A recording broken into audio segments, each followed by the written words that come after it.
Hello. Okay, we'll wait a few minutes. Nobody on? Nobody's on yet. This is good for us.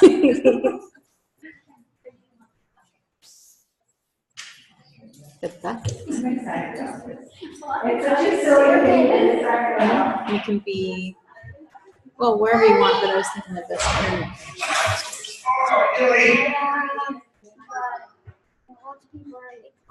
You can go into the office.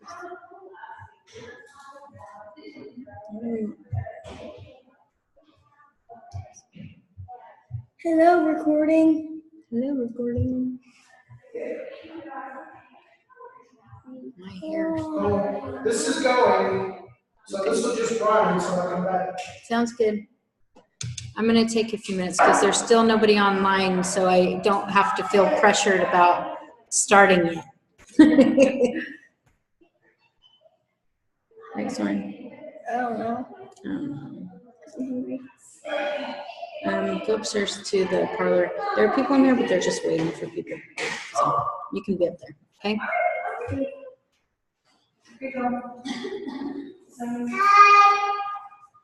Hi. Hi.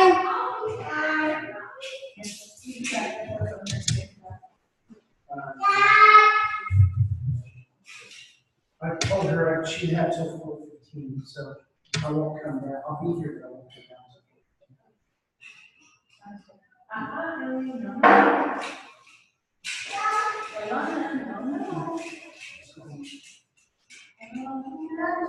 That's fun. All right, just double checking, recording and recording. Fantastic. Ooh, I'm gonna Nothing get great. Nothing seems fantastic.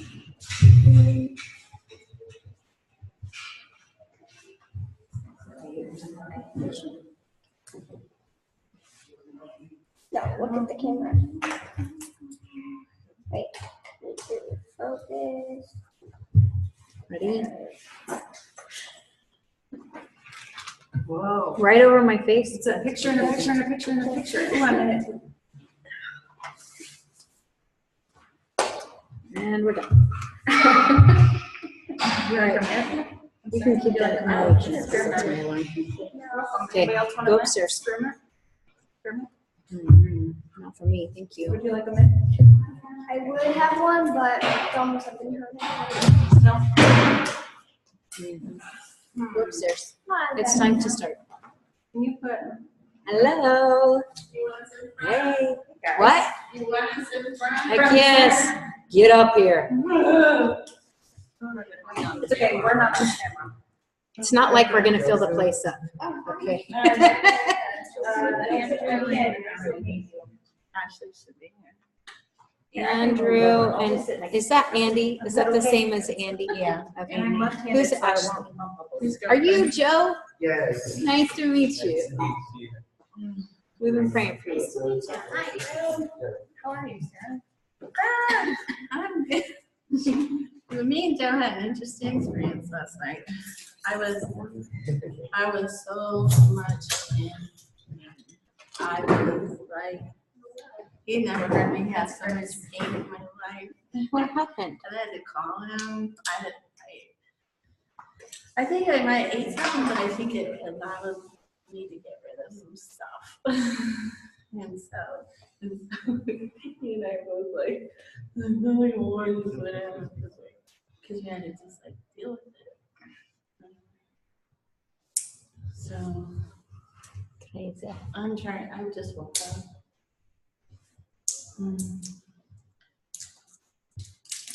But anyway, yeah.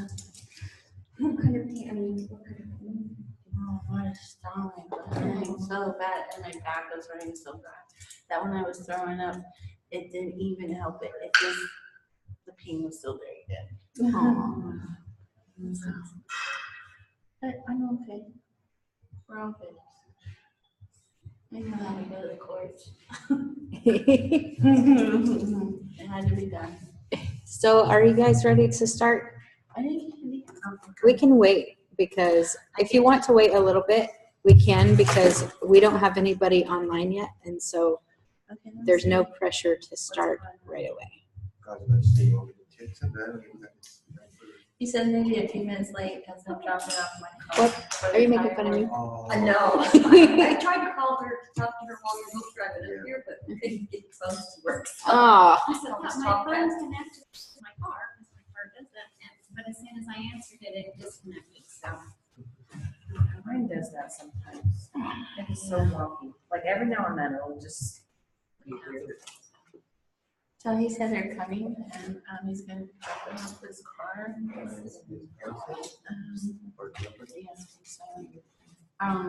And so, I don't know how late he's gonna shoot. Okay. Well, today we're gonna do, obviously, we're here. Okay, you don't even know because you've never been here yet, but usually we're in like this really chill atmosphere with couches and stuff, which is great. But we're trying to get some resources together, and so for this week and then next Sunday we'll have more high quality video going. So we're doing it here for just these 2 Sundays. So anyway, we're going to be doing something a little different. I'm going to start teaching, and when I do, if we can have the teaching be uninterrupted so that people will have that, we're just going to cut off the teaching and have that resource available, okay?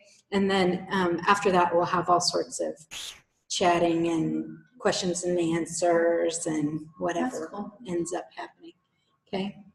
Did you guys hear any of that? No? Yes, Okay. you're doing those video games. Thank you. That was the main point. Okay, so here's what's up.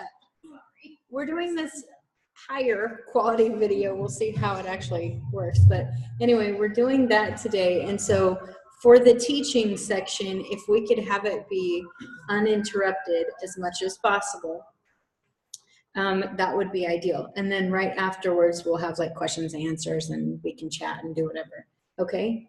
So, because we're going to cut it off the teaching, unless I miss a bunch of stuff, and then we might elongate it or something if you have a lot of good questions that pertain to it. Cool? Okay. Well, welcome. I'm just kidding.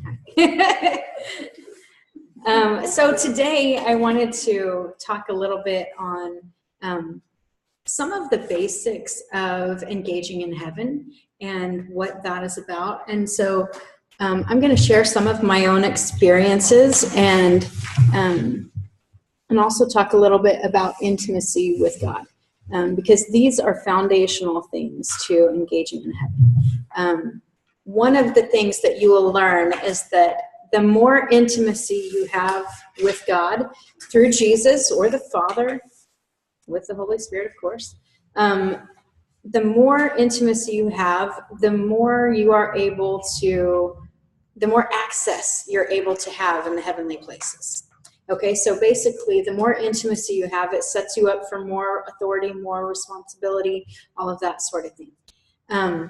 But if you have struggled with intimacy in your walk with God, then that is what you're going to be doing in the heavenly places, is working on intimacy.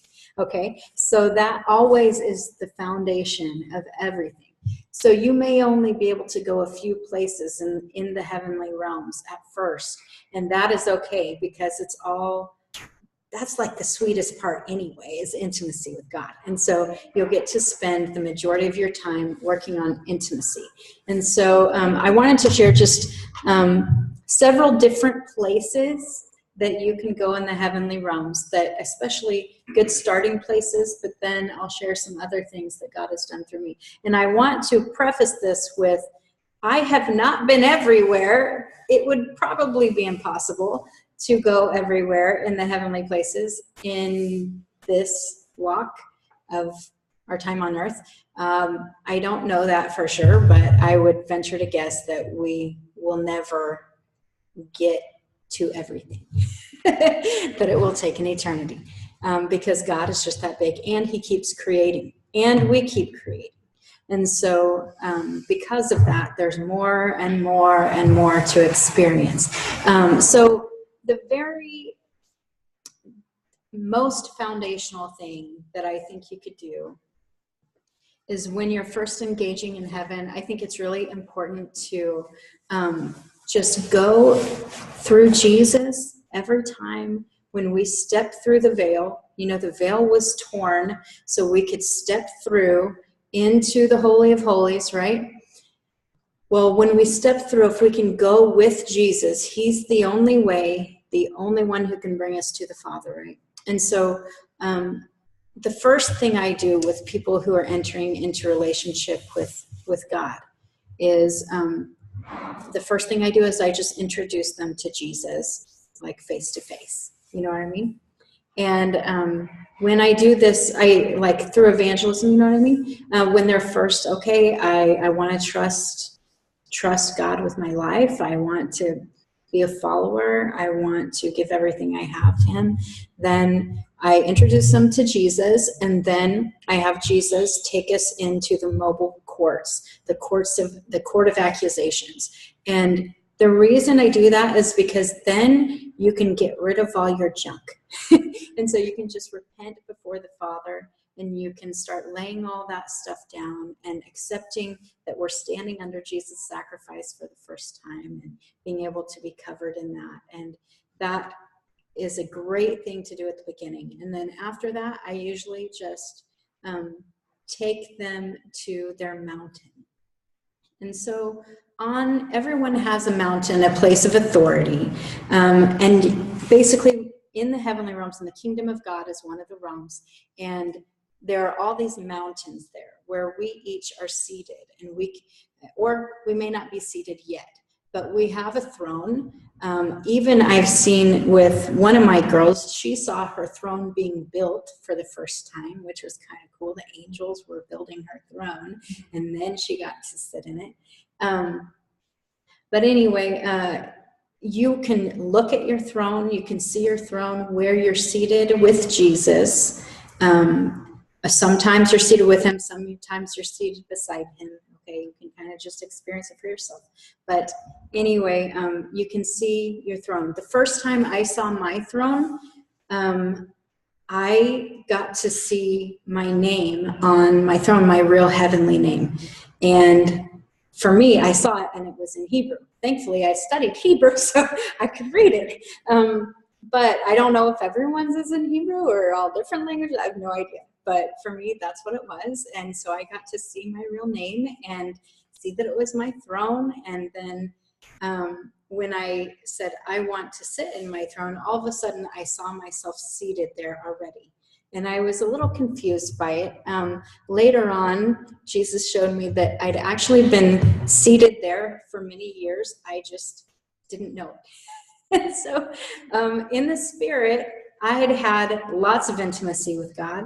I just hadn't knowingly engaged in the heavenly realms, but our spirit is there already if we're followers of Jesus. And so anyway, I got to see that that was the case. And then, so I was a little confused at first because I'm thinking, this is my first time, you know, but actually it wasn't. It was just my first time with my soul. So we know we have a spirit, soul, and body. Our spirit is what was made before the foundations of the earth. And our soul is our mind, will, and emotions. And then our body, you know, everybody knows what our body is. And so anyway, with our soul, sometimes we aren't knowing what we're doing. And with our spirit, our spirit does its own thing half the time. And so the coolest thing is when they come together and they are able to work together.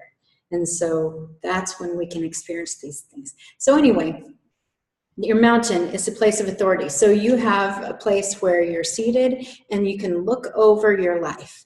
And so you'll have different mountains of authority. You know, everybody has different mountains. They're not all the same.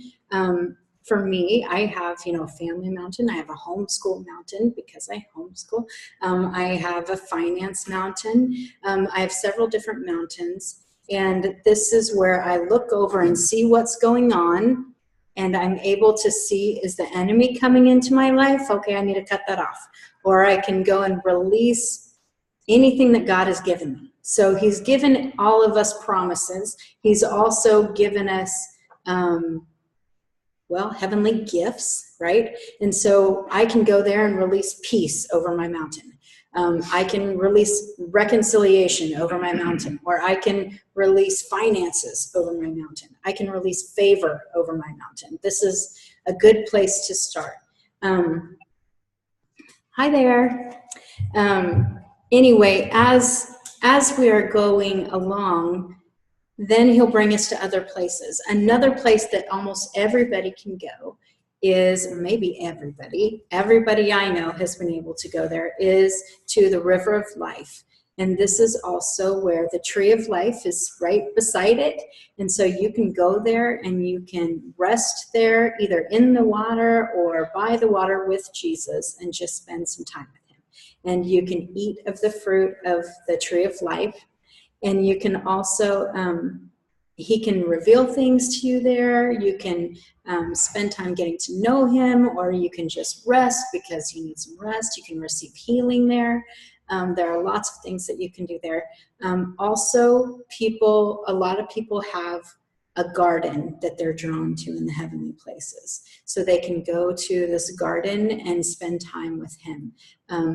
I have this, I don't know, this different place that it's in the same realm as the Tree of Life and the River of Life, but it's a little bit in a different place, and it's where this beautiful garden with lots of flowers are, and he will lead me through and teach me things there. And so for me, the majority of it is just this intimacy and teaching time that I receive from Jesus in that place. So that's kind of, I would say, the basics. There are many other courts besides the Court of Accusations. There are lots of higher courts that you can go to for many different reasons, but I would only go if you're led.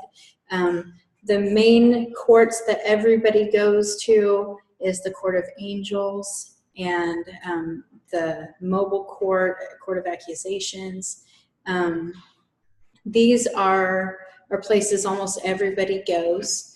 So I don't know if you know, but you have an angel, at least one, maybe thousands, but you have them who are assigned to you. And so on your mountain, you can go there and say, I want to meet my angel. Maybe you'll see him, maybe you'll feel him.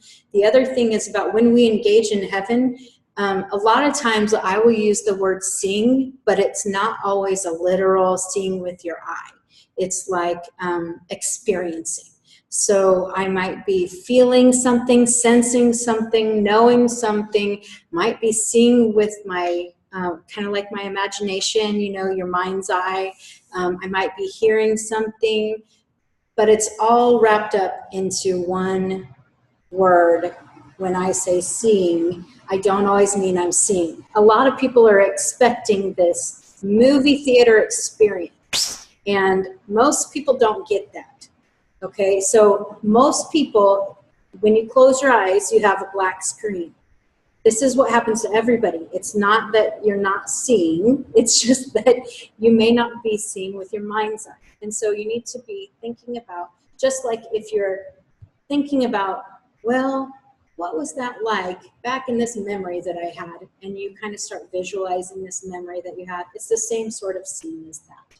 And so anyway, these are ways that we experience God, but when we see things there, it is different than it is here. And so we might experience things that are so strange that it throws us off guard a little bit, because our soul is experiencing things that we don't understand, because all we understand is here. We've been trained our whole life to raise up our soul here in our mind to understand everything that the earth is like. But our home is in heaven. And so when Ephesians 2 says we're seated in the heavenly places, that's real. Our spirit is literally there all the time. And so when we engage there with our mind and we start experiencing things, it's like it's brand new to us. We may not understand why we know things or why we experience things, but it's new and it's different. And so I would just let yourself go according to Jesus, go wherever he tells you, do whatever he tells you to do, and just be open to receiving whatever that is. As long as you are trusting that you're not just making it up, which is hard at first because you question, okay, that's weird. I must have just made that up. This is what I used to do. I used to go, okay, that's a little crazy. My imagination was going wild. I thought that at first, and then I would hear other people having the same experiences, and I'm like, this is real. And so it's unreal to us here, you know, when, okay, I've had so many strange experiences, but one of the things that is interesting is, well, for years, I've been able to see this spirit realm here on earth. You know what I mean? There's a spirit realm that's here. And so you can see lots of, well, demons, angels, things like this in the spirit realm here. Some people can see it, some people can't. I just always have been able to, just like my sister. And so this is my sister. But this is a lot different than it is there. So the funny thing is like, I'll see demons here that just look awful and scary and all of that. When we're in the heavenly places, like in the kingdom of God over our mountain, and we see demons, they're like little sissies. I mean, nothing to be scared of. We're just like, yeah, stomping you out. You know, it's just really easy to deal with them because they are not as bad as they are here. The other thing is, angels look different here than they do there. So you might come across the same angel, be able to interact with the same angel, and it looks completely different here than it does in the heavenly places. Right, Kim? Yes. Yes. So anyway, they can make themselves look huge here. And you're like, whoa, this is amazing. And then you go there and they're just like a normal guy. And you're like, oh, well, hello. And so anyway, it's very different. It's kind of confusing sometimes because then you're like, wait, did I really experience that same thing then? But you learn that you do. And so a lot of times you'll be given stuff in heaven and you'll be told to eat it. And you're like, I'm supposed to eat a scroll? How? Okay, that doesn't make sense to me. But it's because there, when you eat something, it becomes part of you. And that, you know, okay, we're just not used to eating paper. Okay, that's not something that we do. We don't eat, you know, a jewel. We don't eat jewels, okay? That's not something that we do here. So at first it's like, wait, this is weird. But what happens is it becomes part of us. And so when that happens, then here it starts manifesting as part of who we are, which is really kind of cool because we can know things here that we have no idea how we learned it. And it's just because we experienced it there. Hi, have a seat here. Welcome. So anyway, things are just very different in the heavenly places than they are here. But it's beautiful. It's wonderful. It's just something to get used to. And the culture is different. The culture is so super reverent to the Father. Everybody is constantly, their attention goes to the Father all the time. And this is something that you don't have to worry about intentions of people.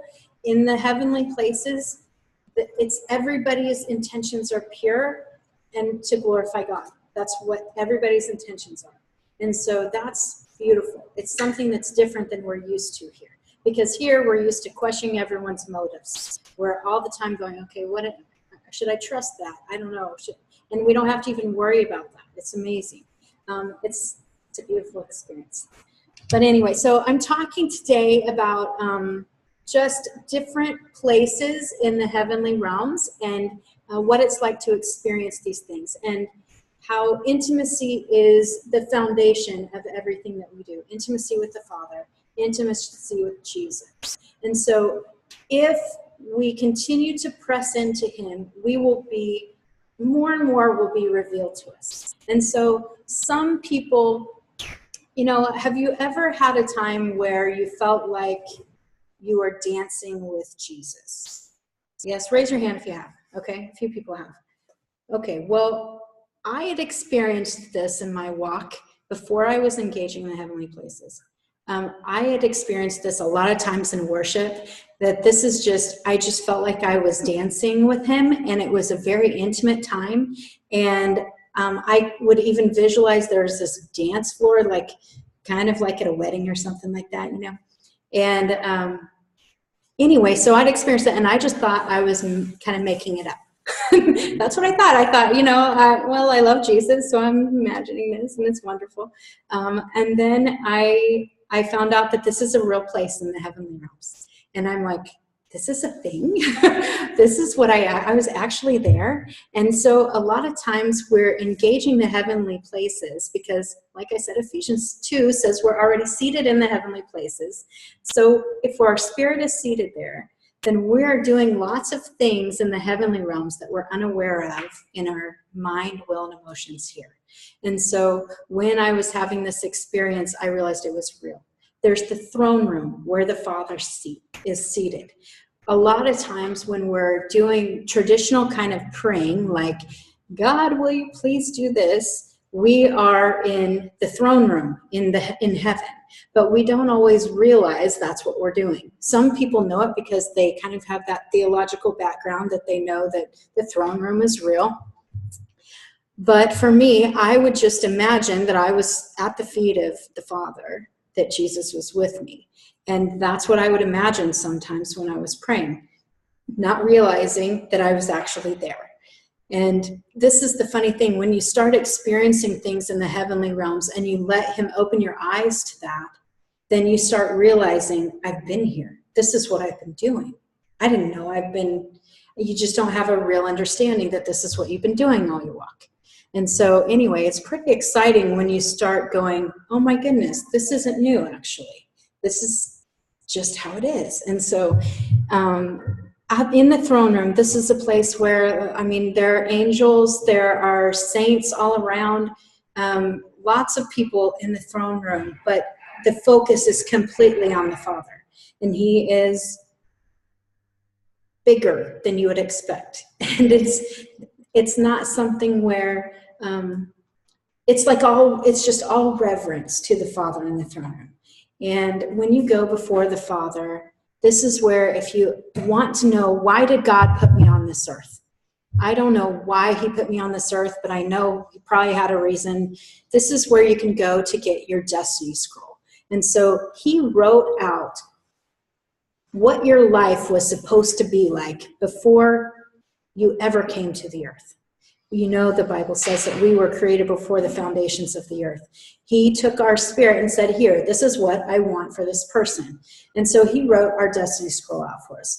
But that doesn't always mean that that's what happens. Okay, this is what is supposed to happen in our life, is our destiny scroll. And so we can go and see, what is it that he made me for?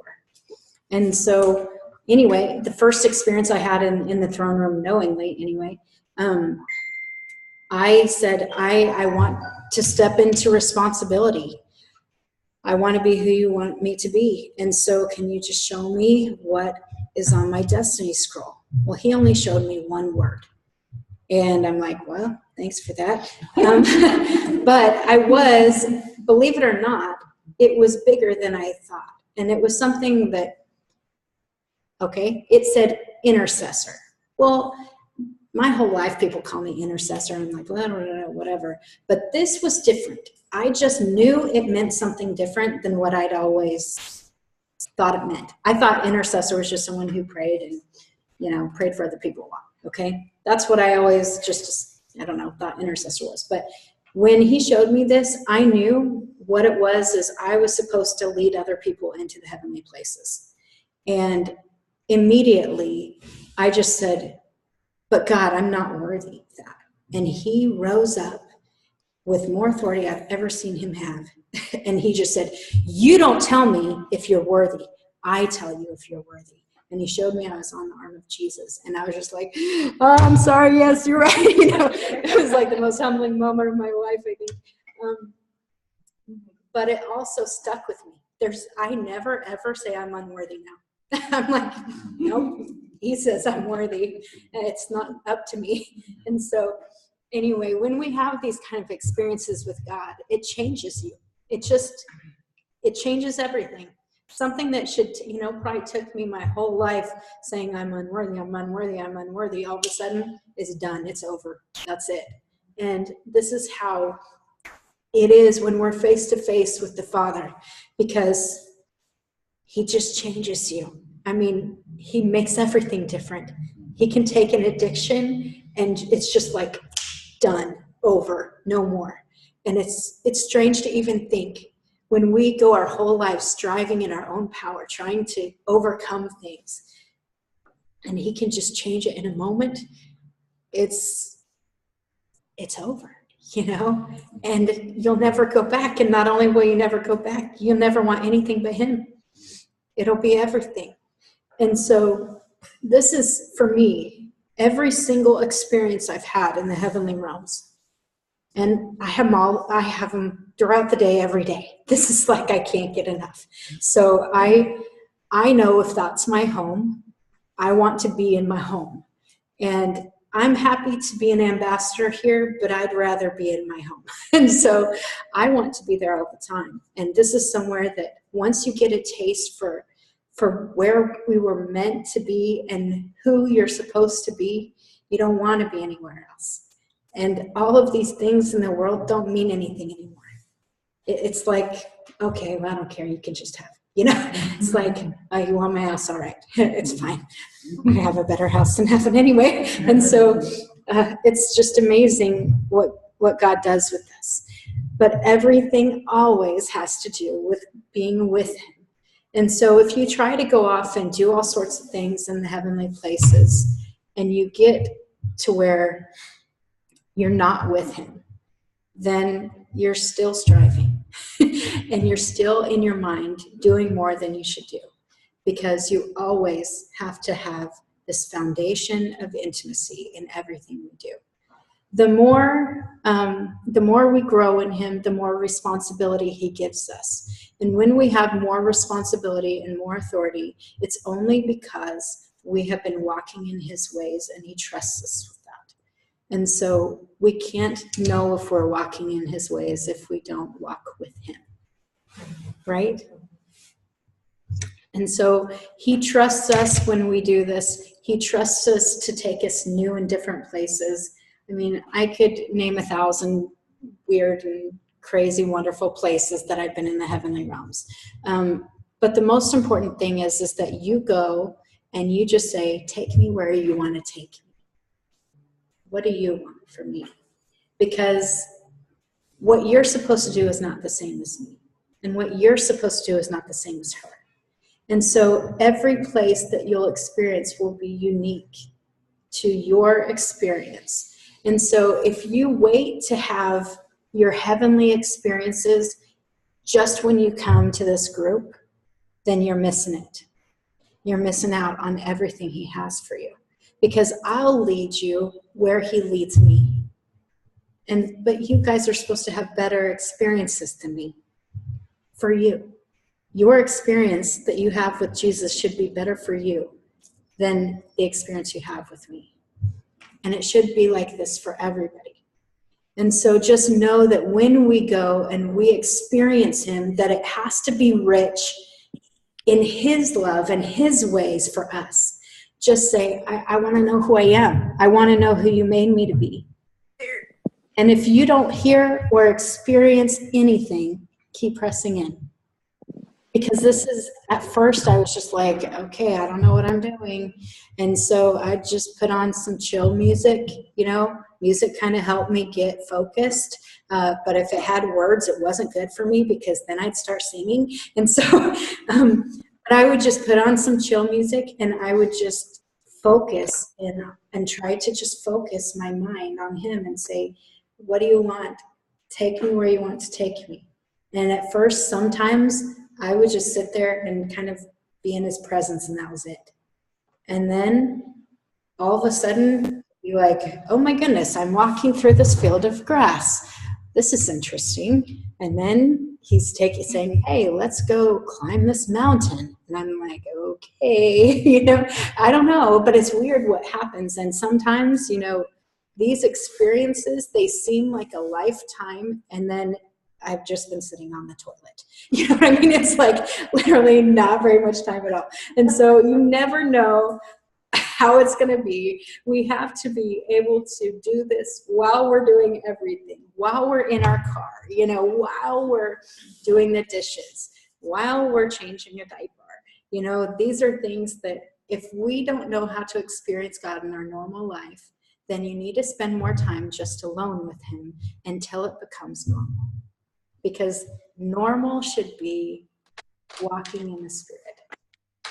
And it should be focused on him all the time.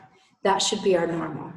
And so if God is calling you to, maybe he's given you blueprints for a ministry, or maybe he has called you to do something that makes you uncomfortable, then what I recommend to you is to press into him and to find out more and more of who you are before you lead other people. But if it's time and you've been doing that for a while, press into him and just share your experiences with other people. Because this is what I'm doing. Honestly, God told me to start these mentoring groups Wednesdays and Sundays for Engaging in Heaven, because I had all sorts of people coming and asking me about, hey, can you lead me into the course? Hey, can you do this? Tell me about this. And I was like, okay, God, I don't know how this is going to happen. I don't have to teach. You know, I really was like, I don't know what I'm doing. And he just said, do it anyway. I said, okay. And so I did. And honestly, most of the time, I don't even know what I'm teaching until like an hour before, when he finally goes, this is what you're doing. And when I teach, I don't know what I'm doing. I share my experiences.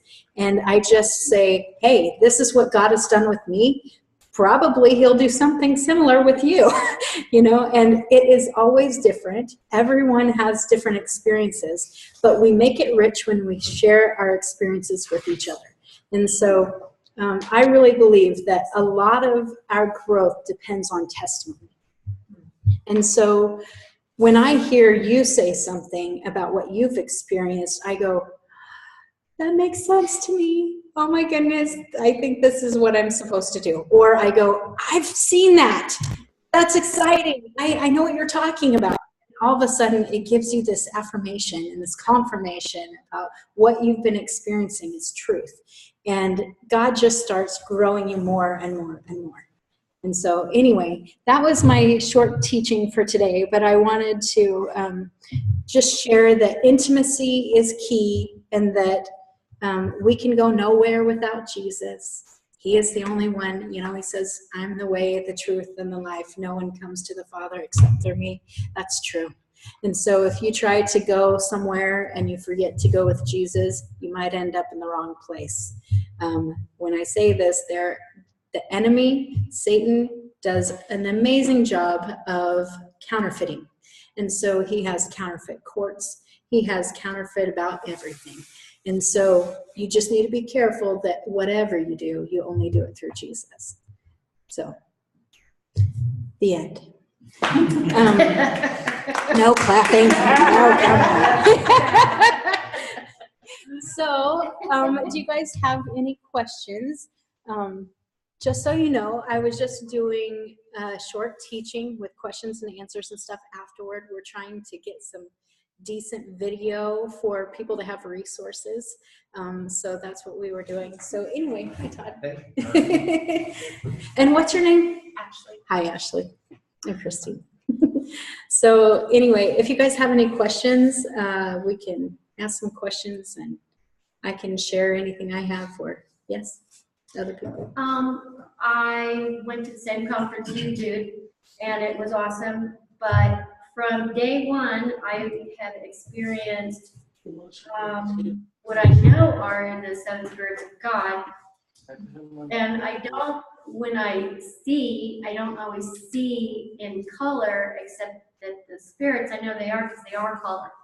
They are color, and the way I see them, a lot of times is like swirling color. And sometimes it's sort of like this beautiful spiritual dance. Sometimes it'll be a couple, 2, 3, 4 different colors, just kind of fading in, fading out, coming in. I don't normally see all 7, but I have like once, I think. But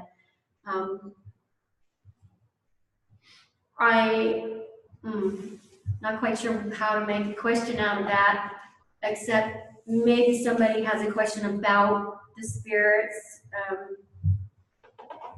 I don't know, can you just talk about the spirits? Sure. Well, I didn't understand a lot of this. Okay, I'll just tell you this. For up until I was experiencing the heavenly realms, I've always had a little bit of a problem with people talking about the book of Revelation. Just because I would constantly, everybody would argue about it and have their own interpretation of it. And I was just like, you're not going to know till you go to heaven. And so this was me, not really realizing that we could go to heaven now. And so anyway, the 7 spirits of God you'll find in the book of Revelation. And anyway, it talks about the 7 spirits of God being before the throne and all of that. Well, now I experience all these things that are in Revelation, and I'm like, oh, this wasn't allegory at all. This was actually what is. And so it's funny because I always thought it was some sort of allegory. Well, anyway, so the 7 spirits of God, basically, they all work together. They are not God. And this is, I don't know, I didn't really know what I thought about it before when I read in Revelation. I guess I kind of thought it was God or something, but they're not God, but they are all attributes of God, and they each have their own function. So these 7 spirits, y'all might have to help me out, but there's wisdom and understanding, there's courage, there is the fear of the Lord, knowledge, there's counsel. What did you say? Revelation. I don't think Revelation's one, is it? The Revelation. I am not thinking so. Well, anyway, you want to Google it? All right, not Google, but look up Mike Parsons or something.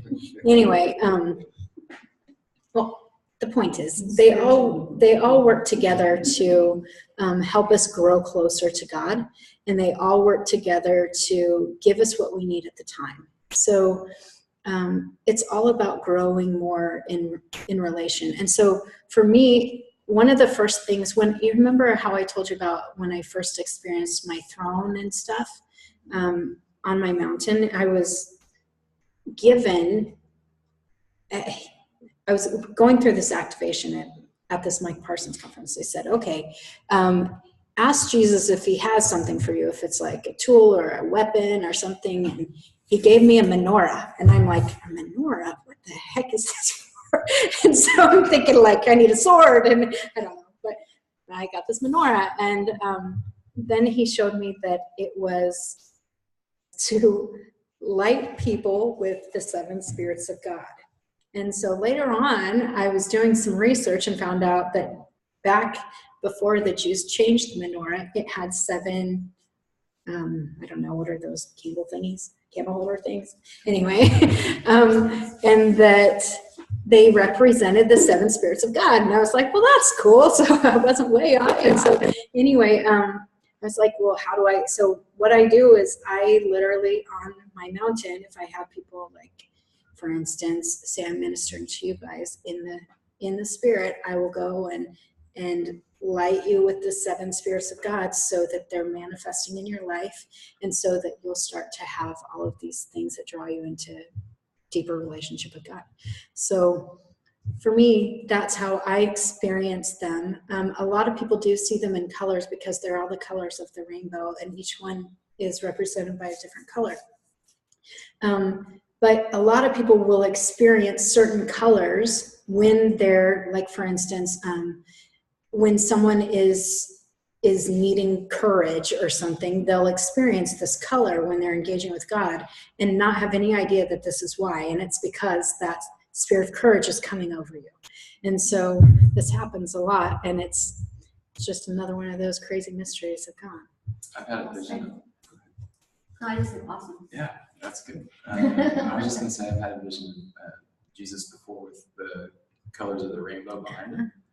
And that kind of makes a little sense to me. So I thought, okay, so that's just sharing an experience that I've had before with That's awesome. Someone praying for me. So That's cool. his arms were kind of open, and ironically enough, he was in white, So, I don't know about all the photos we see in churches or whatever, but, you know, I do remember that, and his arms were just kind of wide open.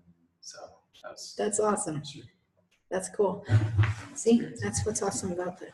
Go ahead, you had something. I was just going to ask, because I know that you've mentioned or I've heard before that wisdom is actually a woman and she's a really tall woman or a being. I don't know if she's tall. Oh, she's tall either. I've seen her lots of I times. think I heard like maybe Paul, what is it, Paul Abraham? Justin. Yeah, Justin. He mentioned that or something, that she was really tall or something. But are all the seven spirits, are they actual? No. The Lady Wisdom is different than the Spirit of God that's wisdom. Okay. So totally different, actually. Okay. Like just two different. Yeah. Yeah, it's so funny. I have to say, it is so strange to experience wisdom as a person, because I was reading throughout my whole life, my whole Christian life anyway, about Proverbs, and he's always saying her as wisdom, but I just was like, oh, I don't know why, but it's way of writing. I don't know. I didn't really ever think it was literal, but she's actually a person, and she is wisdom. That's Is she her a name. person or is she a being? What's the difference? Is she human? I don't know. She looks human. I don't know. I have no idea. I'm not going to pretend to know that answer. Okay. That one for God. Okay, so here, Spirit of the Lord, Spirit of wisdom, Spirit of understanding, Spirit of counsel, Spirit of might, that's the courage one, Spirit of knowledge, Spirit of the fear of the Lord. So I was missing the Spirit of the Lord. So I don't even really know the difference, except for it. There's a little chart here that has been really good. I can't say that I have had these same experiences. And one thing God told me to do is, hey, could you do me a favor and go shut those doors, please? One of the things that God told me to do is don't teach anybody anything that you haven't first experienced here, which was in heaven. And so I don't like to teach other people's teachings. But I do know that there are some, this guy, Mike Parsons, he has had a lot of charts and things that he has made that have been very helpful to me, because I've experienced all these things, except for I haven't experienced them in order, in any kind of order, you know what I mean? And so when I've looked at his stuff on the courts, it was really confirming to me, because I'd experienced every one of the courts, but I didn't have any kind of chart. And so it's nice to use some things like that. So he does have this chart about the seven spirits of God and what each one of them do. I can't really confirm all of these things personally, but test it yourself. Okay, that's what I'll say. But anyway, he has a good one that has to do with all of them. I'm going back. Thanks. So by the way, hi Michelle and hi Carell.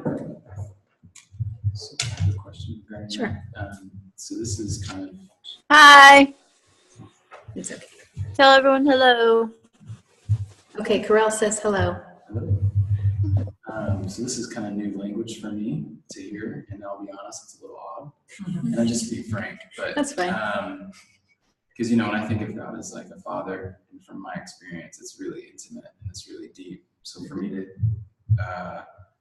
hear things that are kind of almost like side. I don't know if that makes sense. Like it's kind of like if God's the main portion, like you've got all these sides. You got the spirit. I see what you mean. So like you've got Lady Wisdom. If that's the right word term there. And I'm not putting that beyond God, because God is. He's in one sense, his ways are higher than ours, right? And so he's other. Correct. He's wanting us to bring us in and experience that. And if that's what we're going to be experiencing, in the new heaven and the new earth, which I'm starting to possibly believe he might actually renew what we're really standing on, which is very powerful for me. That gives me a lot of hope. So what would you say to a person who's kind of like an introductory to that, to be like, you know what, here's a step to jump into that and be like, how do you test that, or how do you experience that, or how do you get with that, or know that, or whatever you want to put it? Well, this is how it was for me at the and really, everybody deals with this. There is a lot of different kind of language. And so usually when I'm around people who aren't in my class, right? Okay, so say I am, tonight there is this kingdom equipping that's happening here at 5, and there'll be people from different, I don't know. Tribes, churches, ministries, walks. Yeah, all of that. Since everyone will be here, when I do any kind of ministry, if I do, I won't use the same language, just because people aren't really used to it. And but I will function in the same way. When I don't pray the same way I did, because God has shown me that He's not wanting us to always just beg for things. That we do that when we are young, and as we grow in responsibility and maturity, then we can start functioning with His ways. And so because of that, I won't always, I would say most of the time, unless I'm in a place where I'm emotionally not okay or something. But if I'm just like now, I'm not going to ask God for peace, because He has given us the full inheritance. And so I know I can go and release peace over someone. He has given me that responsibility as a son. Okay, I'm a woman, get used to it. It's just this, right? Anyway. Son of God, bride of Christ. Yes, all right, there you go. There's no longer male or female. That's right. And so, Yes, you're a bride of Christ and I'm a son of God. So actually, you both. Right. Well, it's just funny because it does cross those gender differentials that we have here. But it's true. It's in the Bible. It's tested. It is affirmed and reaffirmed as we get more intimate with the Father and with Jesus. yes. And the more we interact with the Holy Spirit, it gets affirmed more and more. And so there is no shame. There's no shame in you being a bride, and there's no shame in me being a son, because it is who I am. That's right. Right? Yes. So I think everything has to do with, it has to come back to intimacy with the Father. Jesus, His whole role, we can be intimate with Jesus for sure. We're the bride. But Jesus, His whole role is to bring us to the Father. And so the Father should be the goal. Do you know what I mean? He's everything. He's everything to us. He's everything for us. Jesus just leads us to Him. And so though we can grow in our relationship with Jesus, it should not stop there. It should always lead us to the Father. And so when experiencing all these different things, it only should be out of your relationship with God that these things come. And so if you're trying to press into the tree of life, but you're not doing it through the Lord, it's worthless. I mean, everything is completely worthless outside of it. And so I don't know if that makes any sense. I know that there's a lot of different language, that is used, but it was hard for me to wrap my mind around at first, except because I just was living in a typical church life. And we have our own language, Christianese is what I like to call it. But there is a difference, and this is what I've had many discussions with her husband over this, because at first he's like, why do you call it engaging? It's just prayer. And I'm like, actually, it's not exactly the same thing. And so yes and no. I mean, prayer, we think of prayer as, hello. Somebody's car? I don't know. Hope it's not mine. I have a baby horn broken here. Well, sorry, we have an alarm going off right now. Oh. That was weird. Somebody's doing something. Maybe God's saying, have some Somebody fun. hit on. Okay, Kimberly, will you do me a favor, please? Could you go back? Oh, was that yours? I don't know. Oh, it was yours. Oh, she found it. Okay. That Good to figure out that belly button. That's cool. Okay. So anyway, prayer is something that we've known as going to God and asking Him for something, whether it's more of Him or maybe just please heal my grandma or whatever. That's what we've known prayer as being. Some people who are more in the charismatic circles have known prayer also as listening, like with the gift of prophecy and stuff like that. So my experience, my whole walk, I would do a whole lot more listening than I would do talking. That's just who God made me to be. We all function differently in our relationship with God, just because He's gifted us in different ways and made us different people. But I have always been more of a listener. So I would talk about prayer as spending time with God and listening to Him, basically. But when we engage Him, think about what the word engage means. I'm not talking about getting engaged with a ring. I'm talking about if you engage somebody, that means it is like I'm face to face with them.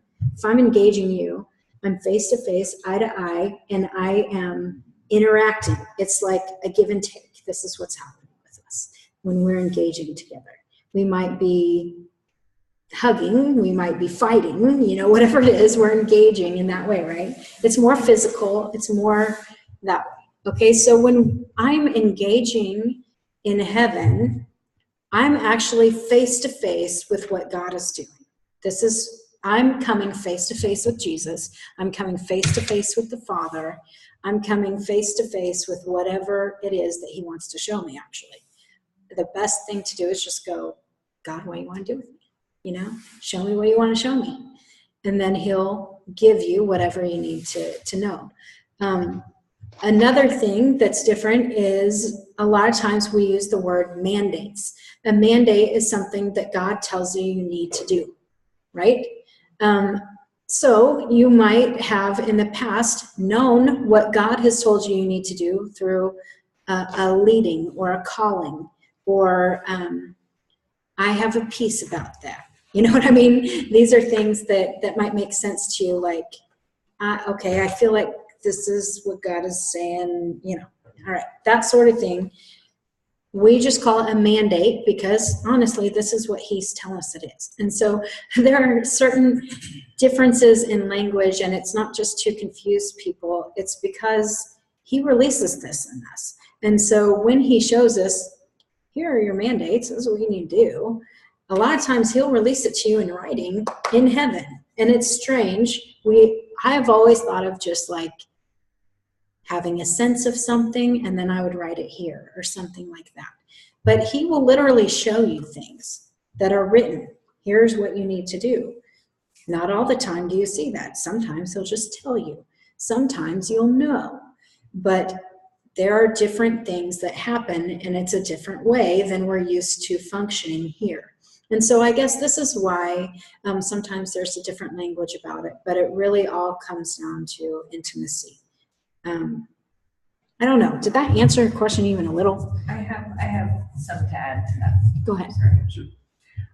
I would say also with like the 7 spirits of God, I think that's a question. Right? I think if you think about it, I mean, we already on earth, like the earthly church already functions with that. I mean, we have Yahweh, we have Jehovah Jireh, we have Abba Father, and we're calling Him different things even though He's the same person. But so the 7 spirits of God, like she said, are attributes. They're not God Himself, but they're attributes of God. But so is Abba. I mean, He is a father, and Jehovah Jireh, He is a provider, right? And so I think I don't know if that helps kind of line that up a little bit, but I think that's kind of where that falls. I think I was thinking in my head, is it's not an absolute,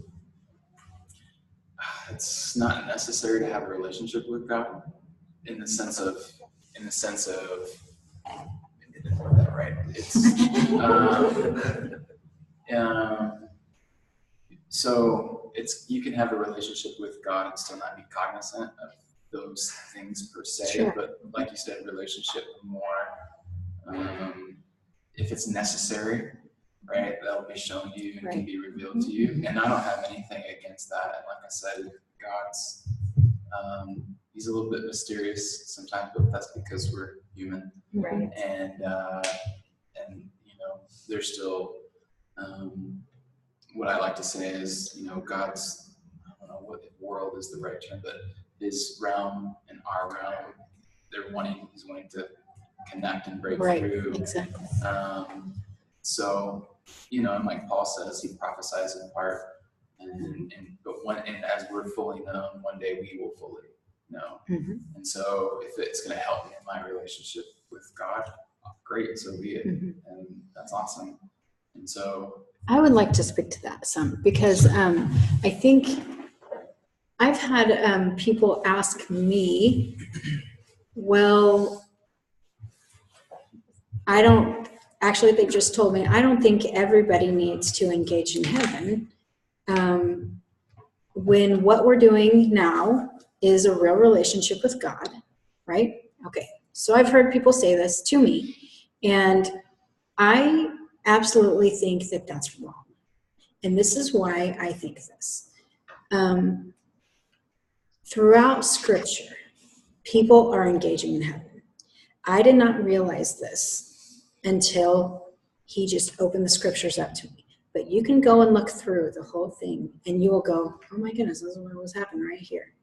And it's over and over and over and over. And I truly think that the church has missed it for at least a couple hundred years. I don't know how long exactly. I really have no idea.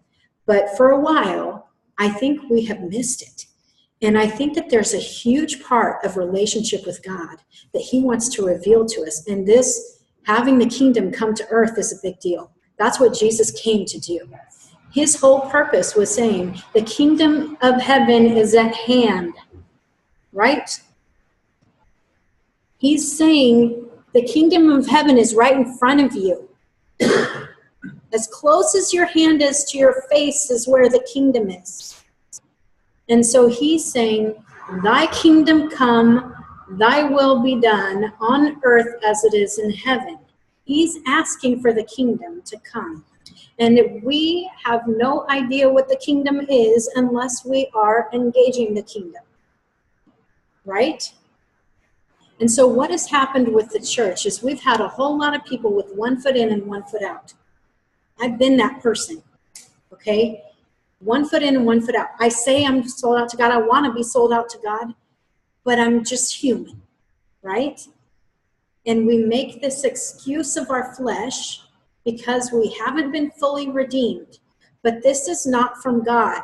He says, I have redeemed you. You are no longer called a sinner. You're called a saint. That was always hard for me because I sure don't feel like a saint. Right? I mean, I'm sure y'all can relate to this. I don't feel like a saint. I feel like a sinner. Well, the problem is that I found my identity almost totally in who I am here. I was studying my soul my whole life. I was looking at Myers-Briggs to see what my personality type was and studying everyone else's Myers-Briggs, okay? This is what I was doing. I'm an INFP, if anyone wonders. But anyway, this is something that I did, but what I didn't realize I was doing is I was studying my mind, will, and emotions, and I wasn't studying my spirit. Even when you look through Scripture and it talks about the spiritual gifts, I was still studying my soul gifts, not my spiritual gifts, and I didn't realize that's what I was doing. And I've been in ministry a long time, okay? Like, this is silly that I still didn't know, even though I've been ministering to a lot of people, trying to help them figure out their gifts. I've done classes on spiritual gifts. and I was still studying soul gifts. When someone says, well, you cry a lot, you must be gifted in mercy. That's your emotions. That's your soul. Okay? You cannot gauge your spiritual gifts on how your soul reacts. And so what we have to do is figure out, who am I in the spirit? Who has God made me to be with spiritual gifts? The only way you can figure that out is by engaging your gifts in the spirit. So if we're engaging together in the heavenly realms, we've done it before many times, right? And we start functioning, all of a sudden I saw that my redemptive gift is giving. Never in my life would I have pegged myself as a giver as my spiritual gift. And in the heavenly realms, I'm all the time giving. I'm receiving stuff only to give. I give to you on your mountain. I give to you. God's telling me to give. He gives me stuff to give to other people. That's what I do. That's my whole function in heaven, is giving. And that's my spiritual gift. Now here, I do give too. If you know me, like, you ask me for anything and I'll give it to you, right? It should have maybe been obvious because I manifest these things, but people would always say, oh, you're a shepherd, you're a prophet, you're mercy, okay? Well, I prophesy, and I am prophet. I know that. I shepherd people, but what we see is in Ephesians 4, it talks about all the, the APEST, right? Fivefold ministry: apostle, prophet, evangelist, shepherd, and teacher. What it says right after this, I think, is really powerful. And I have to read it to you, because I didn't get it for a long time. I thought this was it, that these gifts, that this is it. But what Paul was writing was crazy. It was awesome. He was talking to people, and he was telling them how it should be until they reach maturity, because he was talking to a bunch of people who weren't walking in maturity. Do you remember that? If you know, he was writing to the church in Ephesus, and he was writing to a bunch of people who have gone astray. And he was saying, okay, for you guys, let me just lay this out for you. Okay? And so if you will read in, let's see, I'll read from verse 9, okay? In chapter 4 of Ephesians, it says, 10, okay. He who descended is the one who also ascended far above all the heavens, that he might fill all things. Okay, 11, and he gave the apostles, the prophets, the evangelists, the shepherds, and the teachers to equip the saints for the work of ministry, for building up the body of Christ.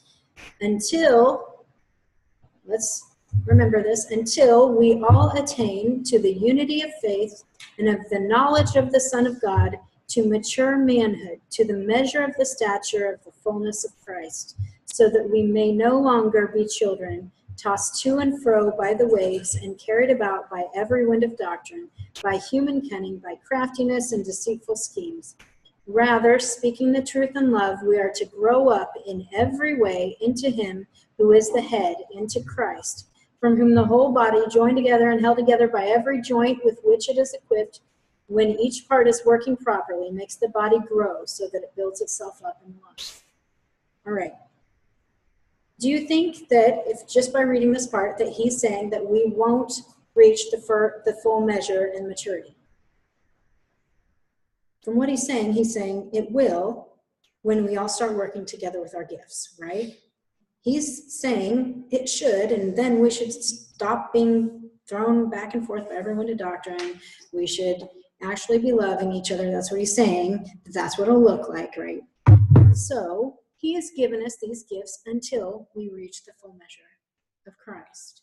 That doesn't mean we become Jesus. He is the King of all kings, the Lord of all lords. He's always the firstborn son, the only begotten son. We've all been adopted as sons, okay? We're nowhere near Jesus. Let's be clear. But we're supposed to grow in maturity throughout our lives, and the only way the church can grow in maturity is if we're all using our spiritual gifts together. If we don't know what our spiritual gifts are, We can still function in them because God has made us this way. We'll probably naturally start doing that if we are focused on Him and we're growing in our relationship with Him. These things will start coming out. But it isn't just for making church happen on a Sunday, okay? I'm serious here. Hey, you're gifted in service, so you better mop those floors. This isn't what it's about, okay? We're all supposed to be functioning together as the church to reach the full measure of Christ. When we engage together in the heavenly realms, we start seeing different people's gifts working. And it's really cool. And all of a sudden you go, this is what they were talking about. All of a sudden I start acting like her. And she starts acting like me. And I go, wait a second, I've never acted like that before in the Spirit. Oh, wait, we're starting to grow together. We're starting to reach the full maturity because Christ is the head. So when we become one with Him, you know, He said, I desire that you become one with me as I become one with the Father, right? When we become one with Him, we press into Him and we start looking and acting like Him. All of a sudden, the fullness starts coming out. And I don't just act like a prophet or a shepherd or mercy gifting. In fact, I've never been a teacher.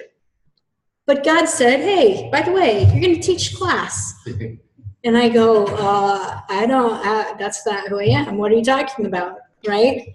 And He's saying, actually, you're growing into me. You're sourcing from me. So now these gifts start coming out that I'm not used to having. It's strange. It's very strange. Evangelism has been one of my lowest gifts. If you do these little spiritual gift testing things, very lowest. I probably evangelized more this last year. I don't know this for sure, but I would venture to guess maybe more than anybody here. And I'm not bragging about this. This is not me. This is because of the Spirit of the Lord in me. Because I'm not gifted like that usually. But all of a sudden, I'm starting to look a little bit more like Jesus, and then that's coming out.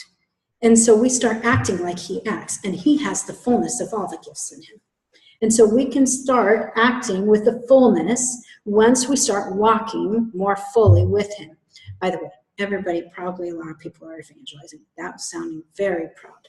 I'm not trying to be like that at all. Okay, a lot of people are better at evangelism. But I'm just saying, stuff that we stink at, God will elevate in us. Peter, he was the one that really meek and timid, and then he turned out to be this great evangelist. I mean, it wasn't him at all. Mm-hmm. It was wonderful. So that's kind of what you're talking about. Yeah, absolutely. That's exactly what happens once we start becoming more mature. And for a long time, I thought I was more mature. Now I realize how immature I am, and I have so much further to go. Once you start engaging in the heavenly realms, you realize, yeah, there's a lot more I don't understand. Here, though, I mean, how many times have you gone to a sermon and gone, that was really good, but I've heard that about 17 times. This is where I was. I was like, okay, I'm not hearing anything new from anybody. I'm like trying to get a morsel here so I can grow some. But this past time when I've been engaging in heaven, it's like huge growth in maturity, because all the stuff God is saying, I have something new for you. I have even more new for you.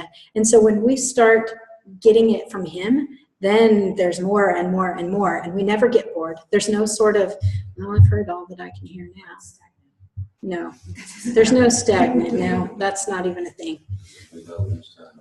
Yeah, it's just it's wild and it's exciting. And He has more and more for us, and He shows us how to become better here than we ever were. You know, I've talked to you about this, about the Heli Chrism and stuff, right? And like just how Jesus will teach us things that we shouldn't even know. And He'll go, here, this will help you out. I want you to do this, and I want you to help other people with this. And so He'll give us something that we'd never even heard of. And He told us to grow these flowers. And I'm like, we don't grow flowers. we don't garden, I don't know what you're talking about. And he says, well, you need to grow up a little bit, start doing these things. And so he said, I need you to grow helichrysum because this oil is very powerful. And I'm like, I don't know what helichrysum is. Is this even a thing? And then I Google it. Lo and behold, it is a flower and it has a very powerful oil. And it's just so crazy. He starts showing us these things that we need in the earth and that we need there all together. So anyway, random. I don't know how I got off on that. I'm sorry.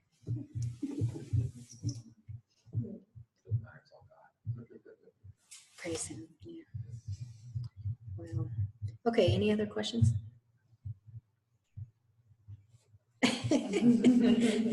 Joe's here for the first time. What's up? Are we freaking you out yet? Or I said, are we freaking you out yet? Okay, good.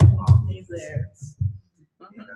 Makes me feel really happy. I remember you were talking about seeing the angels and demons here on earth like that, and I could just remember being a small age and playing in my room and turn around and literally seeing angels just watching me.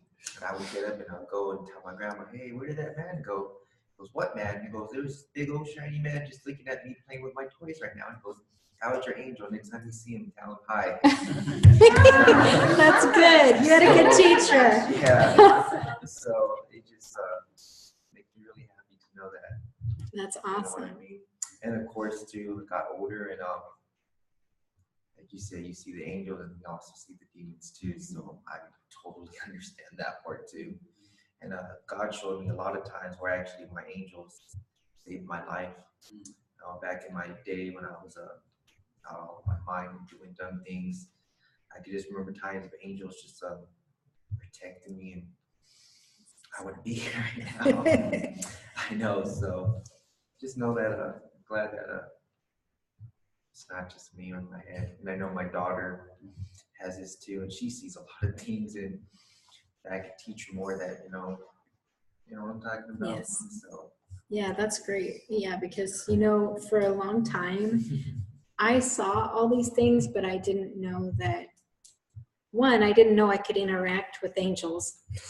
I don't know how I missed it, because everyone's talking about talking to demons all the time, like, get out, you don't belong here, whatever. So I've done that a lot. Talked to a lot of demons in my life, but I had never talked to an angel. And it was mainly because, I don't know, nobody ever talked about it in the church. And so I would often ask God to send angels to do something, like, hey, send angels to protect these people or something. I might do that, but I never thought I could interact with them. And then now I realize that not only can we interact with them, but we can have a relationship with them. And it's like, what? Which you think they're there to serve God. They're there to serve us and bring us closer to God, right? And so they're actual beings, and it's not to say, hey, you need to have a better relationship with an angel than you have with God, okay? Please, obviously, that's stupid. But at the same time, they're here to serve us, and we should get to know them and what their gifts are. They have gifts too. And so I didn't know that. I don't know what I thought, but they're all there to protect or something. I don't know what I thought, but it wasn't really accurate. So I'm not a worshiper. I'm not a singer. I get into my brain trying to figure it out, trying to stay on tune. It doesn't work for me. But when people are worshiping, I know I need to get in the presence of God, but I don't feel it. And so one thing I did on my own, it's like, okay, angels, let's go to the altar and let's go worship. And I would take them with me, and they would bow down and be in complete, thank you for taking me to the altar. I needed to be here and honor God, and to worship Him. And they would just get me just totally, yeah, it was because now I'm sitting here going my soul and my angels are just in so much honor, and they are so relieved to be able to just sit here and honor they're Jesus, you know, and I'm so it's like, so that's how I do it. It's like it's like, okay, we're going to the altar, we're gonna be, and they, oh man, they're so into it, and I'm like, I'm into it now too. It's like you see them, and they are so thankful to be honoring and saying holy, holy, and worship, you know, because that's what they do. So then I just kind of hang out with them. It's like, okay, here we are. So that's how I go. That's awesome. So I just want to comment. I had heard that, you know, we were created in the image of God himself.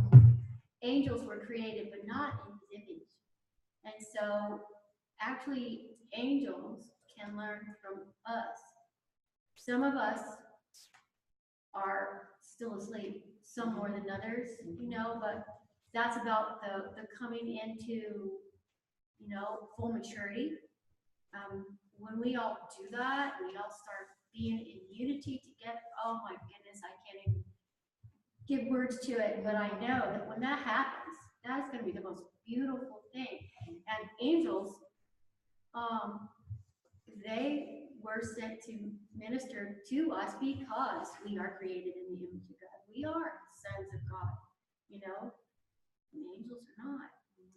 So that's why they're our servants, and they can help us in a lot of ways, but we can, it's going to sound weird, but we can help them. They have a thing to do, and we can, because of the relationship thing, the more we can come into relationship with them, we can kind of help each other to do the will of God, you know? So I don't know if that makes any sense, but.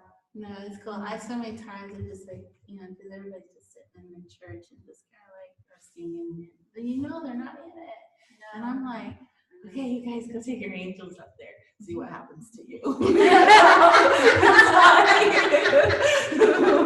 mean, my angels are huge, they're big, they're masculine, they're just so manly, and they just are so, you know, they get it.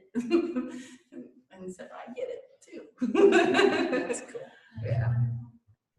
Cool. I've had an experience with it. I'll just share with. I haven't done anything like that, which I love Sarah, and I'm like, oh. You know? But it's just interesting. I'm just tying in a little extra adage for whatever that is with angels, because It's testimony. That's what we want. There you go. Testimony. So my grandpa just passed away, and this was back in 97 or 80.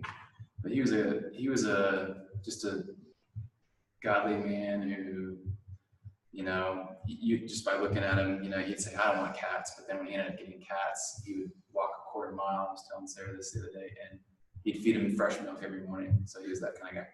Anyway, so he ended up passing, but I remember being upstairs, and all of a sudden I was, my eyes were closed, but I got a vision.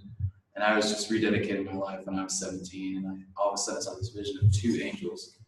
And my aunt, who is a believer, she's Catholic, but she has a relationship with God. And she felt presence of two beings in the room, and she was downstairs.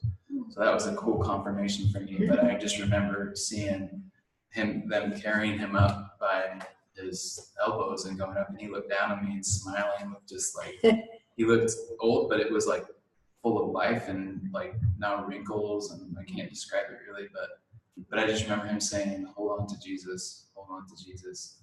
But I just think my experience with angels kind of goes to that, but it is ingrained in my memory of, you know, the two beings just, and they were in white as well. So, yeah. That's awesome. Cool. I have a really silly question. No, quit saying that. You have an amazing question. Okay. Remember that one time we were out in front and I heard that siren and saw those. You said it was a great place to see for angels to be. And I started, you know, I see them every once in a while, like as little, like lights. So they're kind of distracting. At work, my boss comes into my office and it's like distracting because he has so many around him. And so I just see them like almost like, so he's talking to me and I'm trying to listen to him. You know, I was just seeing all these. And then I saw him again, like when I pulled up today to come here. I was sitting in my car for a little while, charging my phone, and I saw them again. Like that is what I'm experiencing, right? I mean, I know I've seen angels in so many different ways. So sometimes I see them looking like real, I don't know. Okay, they're all real beings, but you know, okay. Humanish. Okay, humanish kind of. Other times it's like what you were talking about. Like I see further away and it's those lights, you know what I'm talking about, that you were talking about. I've seen that. I've seen them looking like in the spirit realm here. I've seen them kind of looking like a, I don't know, let's say kind of a shadow, but light shadow, which doesn't even really make sense, but I don't know. Just, highlight? Yeah, highlights in the like. I Not a guess. shadow, opposite of shadow. I guess the opposite of shadow, but just moving like a shadow, you know what I mean? Except for light. And then, I don't know, just they're different. One time I saw this really tiny one and it was like just a light that was like this. And I said, God, what is that? He said, it's an angel. I said, why? What is it? It's confusing to me. And he said, the pinpoint angel, like it penetrates people's hearts. Oh. So, they all have different functions and they all are different, but I don't know. We have personal angels, but there are also angels that just go and do all sorts of things. And they bring his ways to the earth. And they start, it's all about bringing people into a closer relationship with him. And so, I don't know. I've heard lots of people who have seen angels in that way, like little things of light around people who are in rooms. So sometimes, like you said, far away, but I've heard many people who've seen them close up. Like in my office, I've seen them before. Every now and then, like, here's the really silly thing. I don't get the anti-reflective coat on my glasses because sometimes they'll be behind me and I'll catch a glimpse of their light reflecting. I know it's silly, but it happens because they're all around. Don't make fun of me. I didn't know that. It's just funny. It's true. This is my sister. It's because I can pay attention to the things that are around me more, and I can be like, yes, I see you. Okay, I can acknowledge. Okay, I see this, right?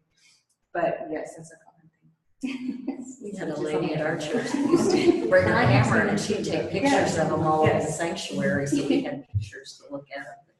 Some of them had halo, like not a halo on their head, but they had different ways that they would manifest on the pictures. That's cool. So, I've heard of people doing that. I haven't actually seen anybody do that for real. oh yeah, she used to do it all the time. I've always thought it was fake. I'll be honest. That's good. That's cool. What? Ian Johnson knows that. And they were just saying, oh man, you just feel the cloud, on him.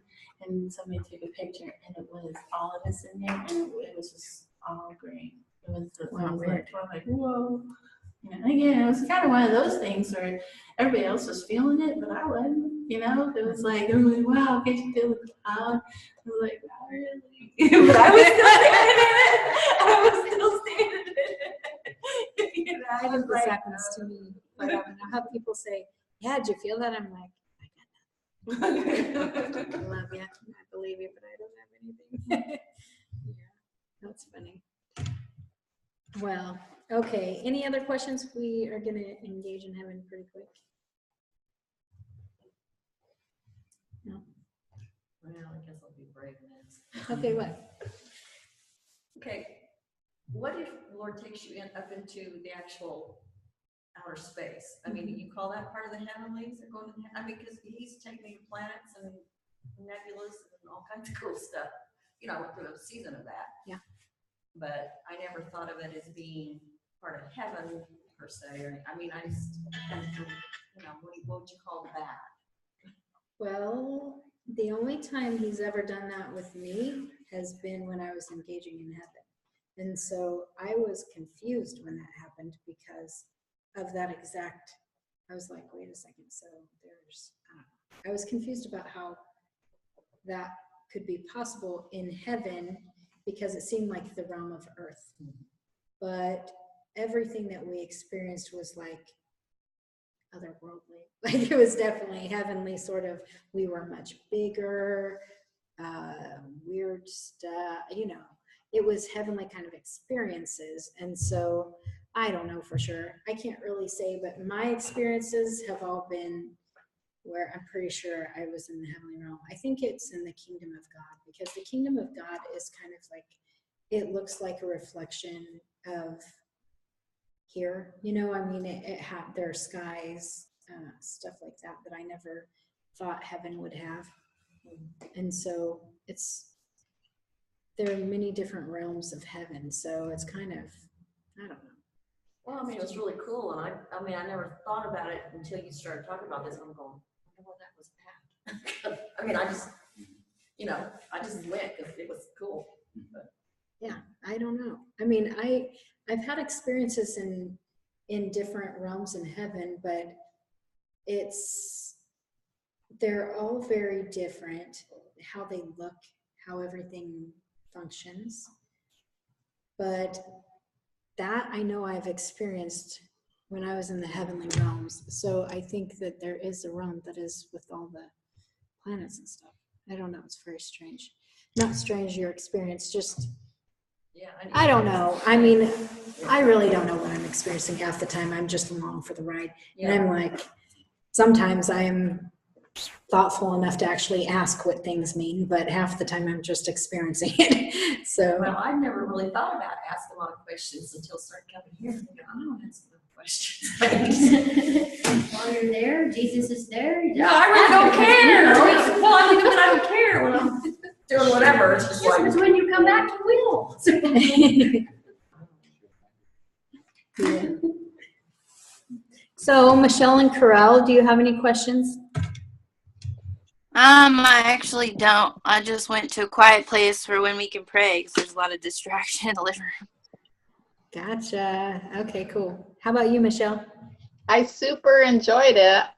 I'm in my kitchen making dinner, so I couldn't really be on. But I just wondered, does God kind of take you places and do playful things with you as well?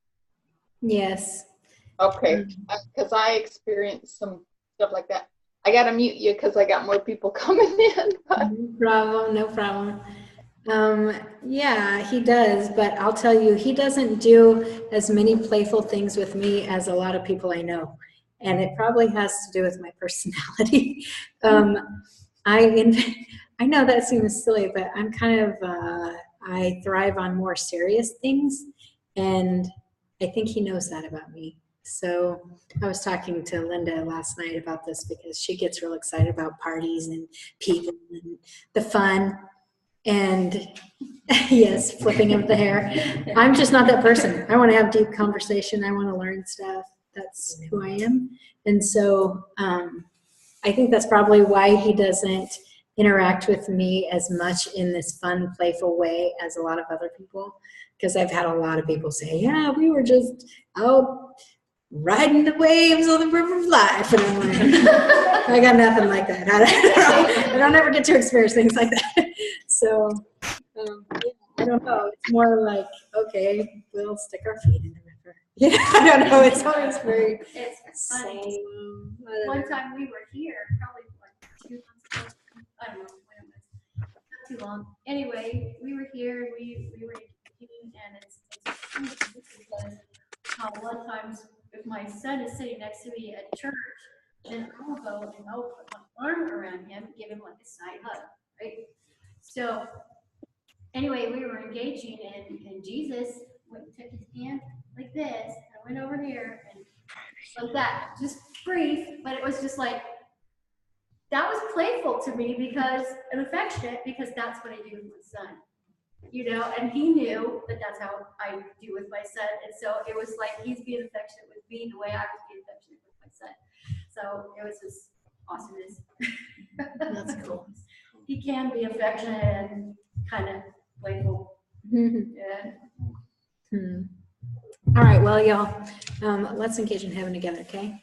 We have some people coming in 4:15, and so I want to make sure that we're totally done. I would hope by 4, God will have to redeem the time for us. So anyway, he does that. It's wonderful. So I'm going to turn off my video now, and then you'll just get to see my Facebook picture. All right. So if we can just focus our hearts and our minds on Jesus. And tonight we don't have communion stuff available, but if you want to stay later, we'll have communion at the Kingdom Equipping Night. But Jesus, we just want to focus on you. We are so thankful that you just brought this amazing sacrifice to the earth that changed everything for us. And we can never be as thankful as we know you deserve. But Jesus, we're so thankful that you love us enough to do that for us, to draw us in to the presence of the Father. So right now I just feel like you're wanting us to go to the throne room. And so would you just lead us to the throne room?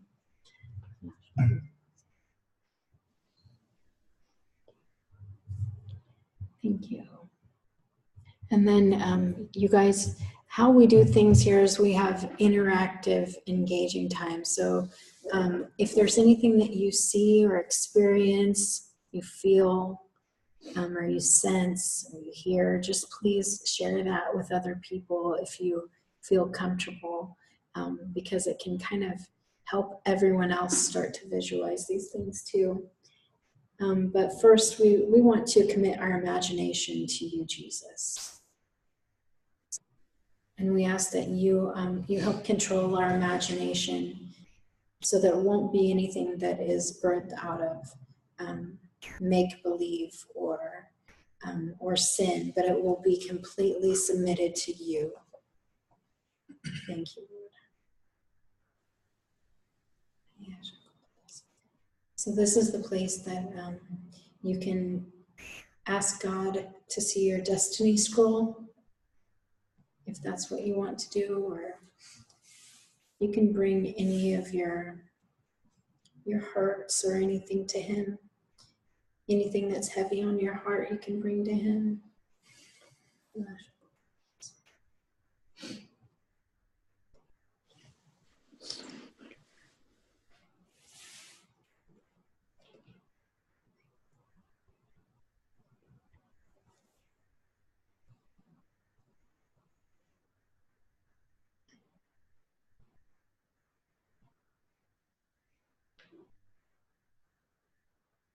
I see a bunch of angels and a bunch of people from the cloud of witnesses just standing around, but then I saw some angels flying above us, which I don't usually see flying angels too much.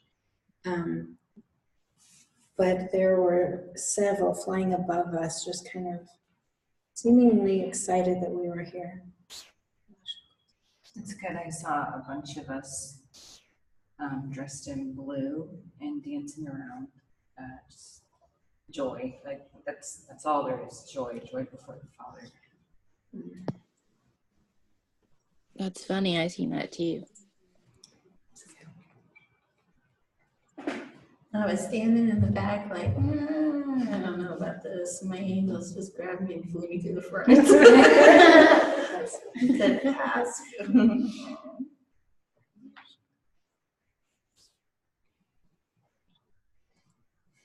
So the Lord judges righteously, and the troubles and the hurts and the things, let him be the judge of that. So thank you, Lord, for healing. Let him be the judge.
Well, I know that the last time this is where we went, but I feel led to go there again, and it's to the table. I think we went there last time. Anyway, we're going to the Father's house. He's inviting us in to this huge banqueting table. And I keep having this song about coming to the table, and his arms are open wide. And so this is a time of intimacy with him, but also just a joyful feasting. And so this house, it's big, huge house. It looks like the White House, but it's made of gold. And everything inside, almost everything, is made of gold as well. And so as we go in together, just share of anything that you see or feel.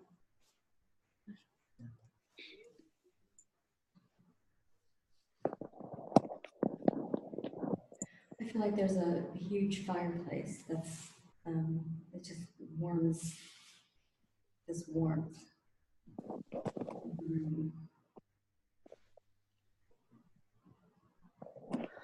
It's funny you said we go there, his arms open wide, because before that, I was picturing Jesus hugging me, saying it's going to be okay. Mm-hmm. That's awesome. I see us having fun just passing and sharing the banquet with everybody. Just like, check this out. And just passing it and sharing it, and everybody just enjoying together.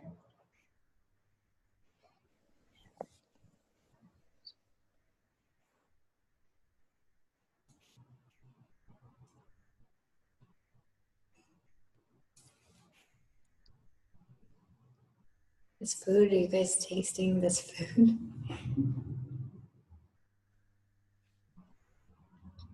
It's like better and more refreshing than anything I've ever had.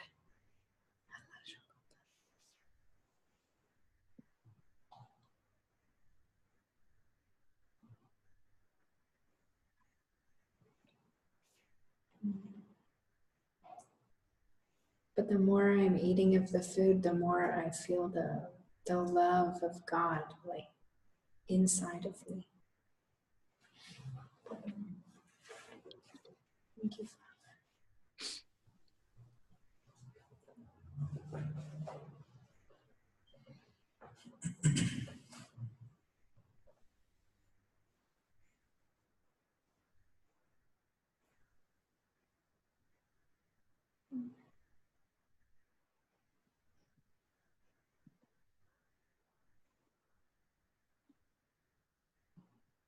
I just heard him say, all this and more I have for you.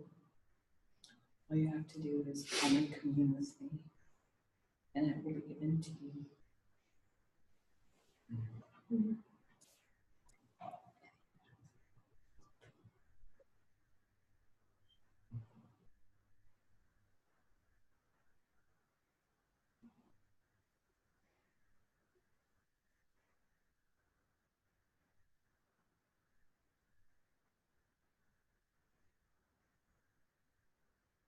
I just saw this dark wine on the table, and I just heard this is communion wine. Wow, I was just picturing us taking communion, breaking the bread.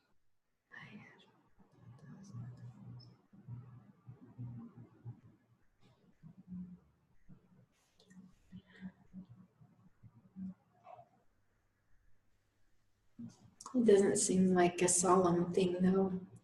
It's just a joy.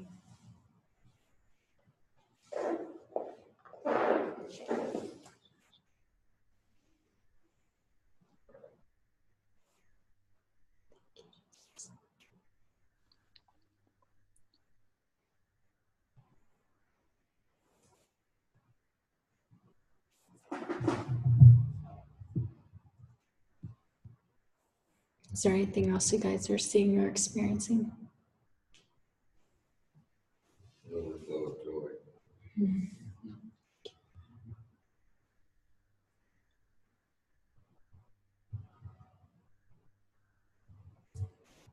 His name is Uriel, at least one of them. I asked him if he was with me, and he said yes. I haven't been able to see him right now. I saw Lady Wisdom sitting across the table way down like by the corner.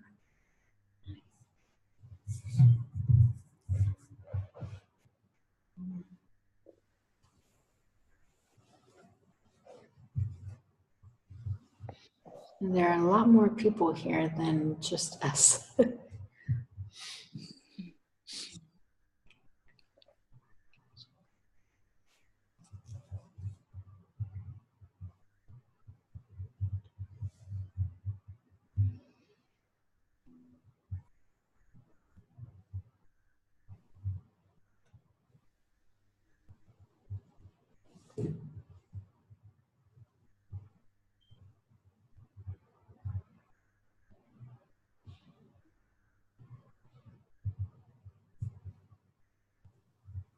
Well, God, is there anything that you want to give us right now? Just hold your hands out to God and receive anything that He gives you.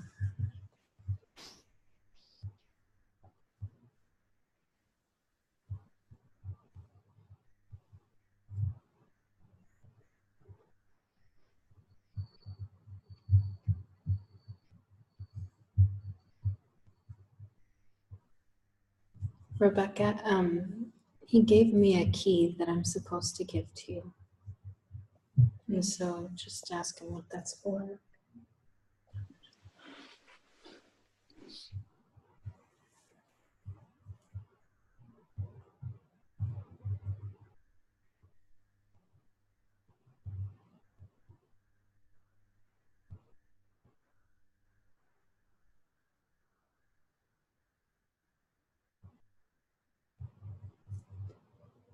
Just to open up treasures. Mm. Treasures.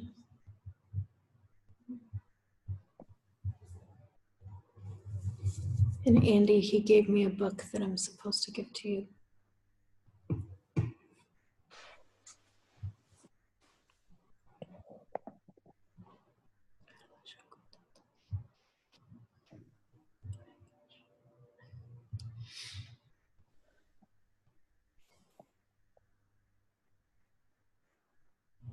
And Kim, I know this is strange, but he gave me a grape that I'm supposed to give to you.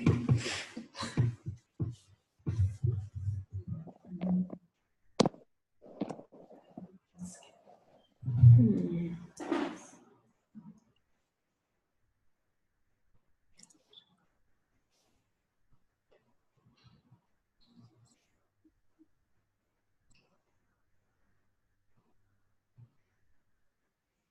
And Becky, he's given me this, I don't know, it's kind of a crescent shaped thing, but I don't know what it is, so you can take it and ask him.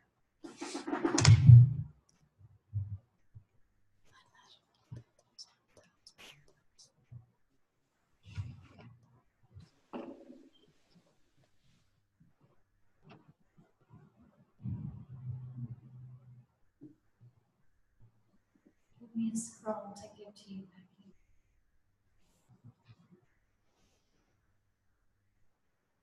And Joe, he gave me this heart. It's like made of glass, but it's beating. I don't know how the glass is moving, but it is. And so anyway, this is for you.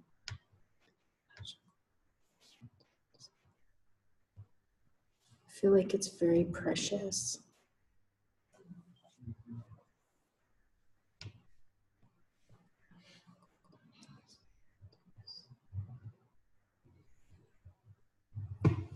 feel like he gave me a sword. Hmm.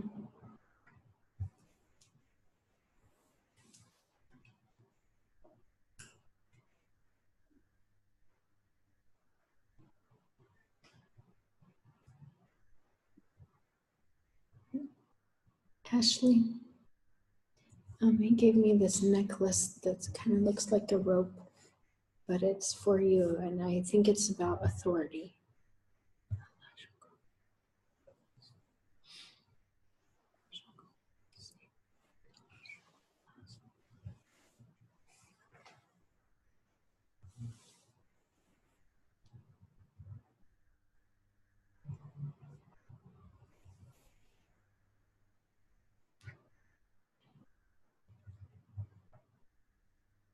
And Sarah, he gave me a bottle of perfume to give to you. It's a big bottle though.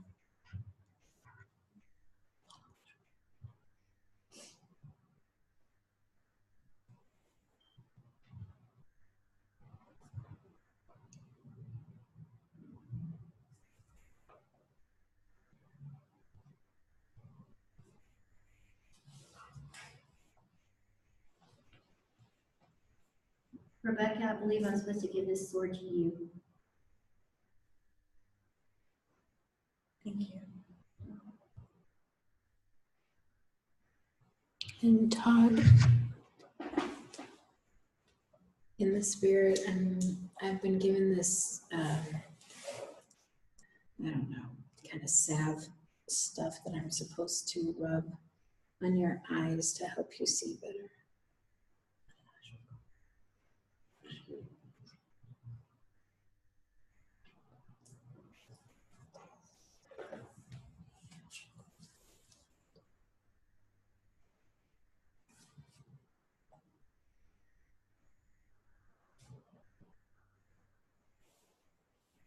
Trisha, I have a big gold jewel, like gold colored jewel. It's not actually gold, but it's like a yellow gold jewel that's for you.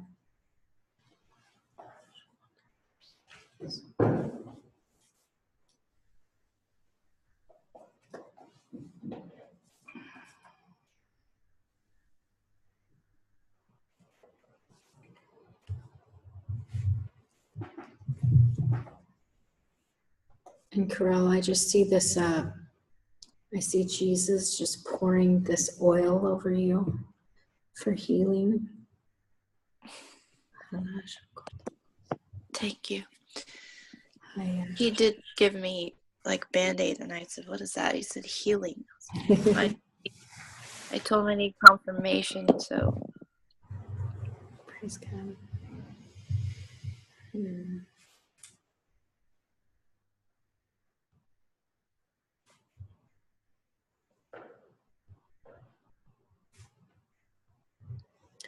And Michelle, I don't know if you can hear me or not, but I see that he's given this book to you, but it's not like one to read. It's a notebook that you're supposed to write things in.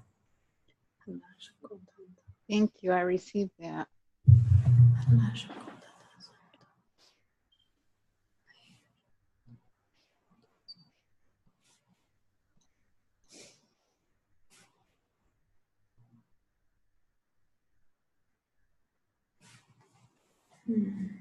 Sarah? There's this towel that he's giving you, but this towel you're supposed to lay down,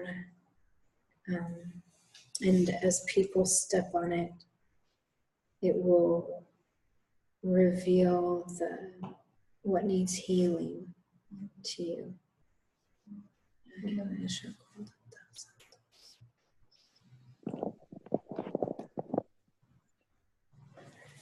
I just see like your eyes open wider than ever before about that. It won't be hard for you to figure out what's wrong.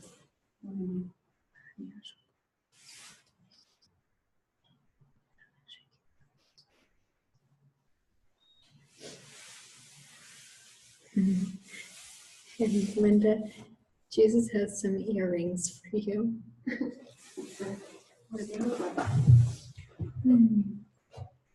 We don't know. I don't see them very well. I just feel them. But there's some sort of gems because I can feel the ridges, you know. I like their green. I know.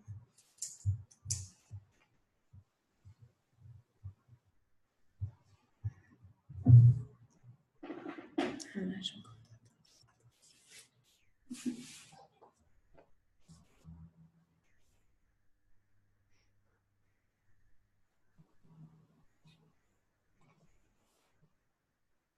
Father, thank you for having us at your table, for letting us spend some time with you. If you would just draw us closer to you, have more real intimacy with you, where you show us your heart. And I thank you so much for just depositing your love in us again, and letting us take up the sacrifice of Jesus again. And thank you for your gifts. Thank you for your generosity. We love you so much.